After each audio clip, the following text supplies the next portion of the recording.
19. Think as if you own the company. Those of you who have grown up in the city probably don't know about a certain type of weed that grows alongside rice. Country folk have to weed constantly for the rice to grow properly.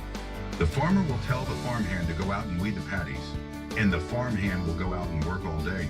But the next day the farmer will still find weeds. He can send the farmhand time and again, but still there will be weeds until the farmer goes out and pulls them out himself. Why? Because the farmer, as owner of the paddies, takes great interest in his land. But the farmhand does not have such concern because it is not his land.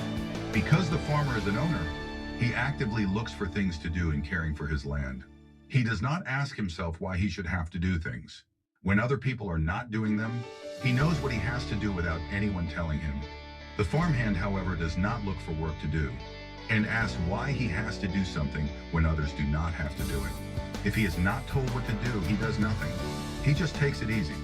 You see the difference in the mentalities of a farm owner and a farmhand. If we look closely at the decline of socialist economies today, we can see that it has a lot to do with the mentalities I'm talking about. Almost everyone is a farmhand. If you look around, you will notice people who not only do what they have to, but also do work for others without having to be told. You will also notice, on the other hand, people who do not do their own work unless told to, let alone do work for others. Again, the difference can be found in the ownership mentality. In the farmhand mentality, you should always work and live with the mentality of an owner. Someone with such a mentality is not bothered by circumstances. He or she is creative, challenges things, and overflows with determination. Employees who work with this ownership mentality make companies successful.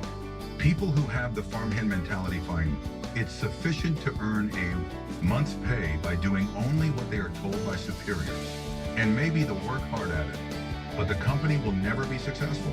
About a decade ago, on a sultry summer day, shortly after we first began international construction projects, I saw a long line of people standing outside the company offices as I stepped out on business. It did not look like a particularly friendly event. And on my way back to the company, I noticed that most of the people were women, some of whom even had children on their backs. Everyone was sweating in the summer heat. I asked what was going on and was told that they were families of employees working overseas. All of those family members were standing out in the blazing sun, but the officials who were supposed to be dealing with them were sitting cool and comfortable in an air-conditioned office, feeling sorry for the women and children out there in the sun, since they too were members of the Daewoo family. I took the office workers to task, and I let the person in charge of the office have a piece of my mind. I asked the office manager if he could go out and stand in the sun for even 5 minutes. His excuse was that the office was too small to accommodate all the people outside. I found that unacceptable. Responsibility has no room for excuses. If the manager thought of the company as his own and thought of the people outside as being in effect members of the company, he would have been able to figure out something. There was no excuse whatsoever for leaving so many people out in the hot, blazing sun for so long. One of the worst things in the world is to stand on the sidelines.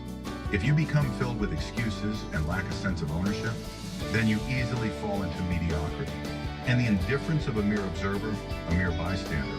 Unfortunately, some people refer to this as the age of the bystander.